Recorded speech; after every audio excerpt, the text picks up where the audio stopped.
भगवत गीता के 15वें अध्याय का महात्म्य। श्री महादेव जी कहते हैं, हे पार्वती, अब गीता के 15वें अध्याय का महात्म सुनो।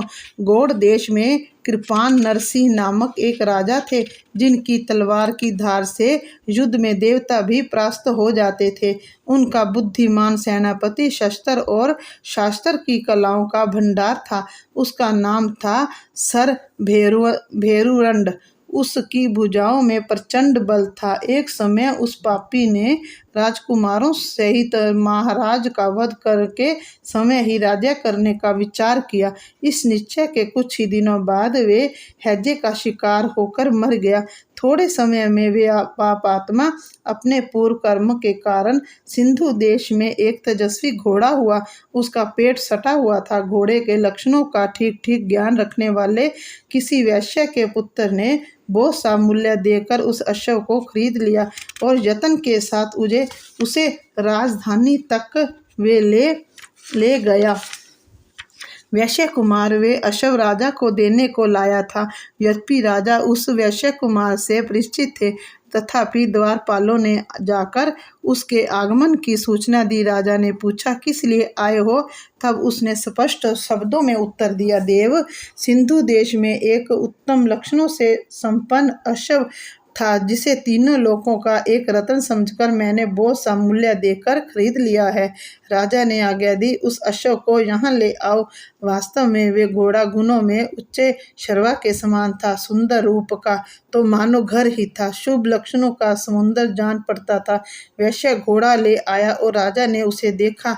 अश्व का लक्षण जानने वाले अमात्यों ने इसकी बड़ी प्रशंसा की। सुनकर राजा पार आनंद में निमग्न हो गए और उन्होंने वैश्य को मुंह मांगा स्वर्ण देकर तुरंत ही उस अश्व को खरीद लिया। कुछ दिनों के बाद एक समय राजा शिकार खेलने के लिए उत्सुक हो उसी घोड़े पर चढ़कर वन में गए। वहां मृगों के पीछे उन्होंने अपना घोड़ा बढ़ाया। पीछे पीछे सब ओर से दौड़कर आते हुए समस्त सैनिकों का साथ छूट गया। वे हिरणों द्वारा आकृष्ट होकर बहुत दूर निकल गए। प्यास ने उसे व्याकुल कर दिया। तब वे घोड़े से उतरकर जल की खोज करने लगे।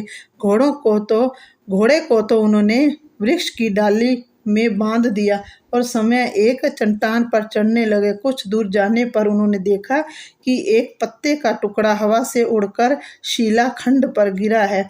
उसमें गीता के 15वें अध्याय का आधा श्लोक लिखा हुआ था। राजा उसे बांचने लगे।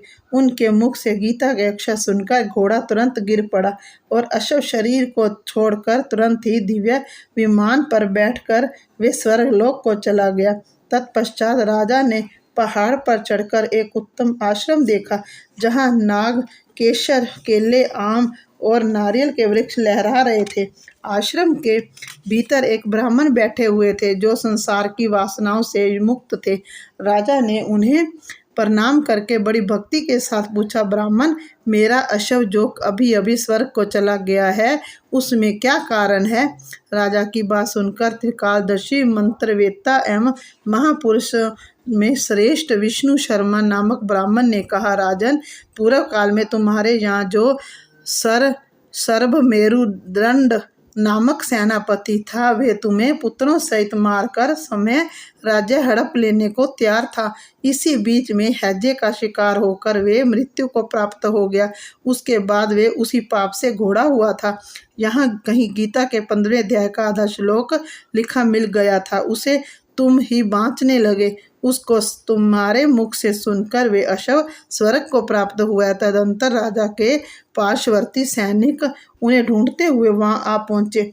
उन सब के साथ ब्राह्मण को प्रणाम करके राजा प्रसन्नतापूर्वक वहां से चले और गीता के 15वें अध्याय के श्लोक अक्षरों से अंकित उसी पत्र को बाँच कर प्रसन्न होने लगे।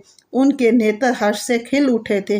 घर आकर उन्होंने मंत्रवेत्ता मंत्रियों के साथ अपने पुत्र सिंहबल को राज्य सिंहासन पर अभिषिक्त किया और समय 15वें अध्याय के जब से विशुद्धचेत होकर मोक्ष प्राप्त कर लिया। जय श्री कृष्णा, जय श्री कृष्णा। परमात्मा के साथ योग लगाएं।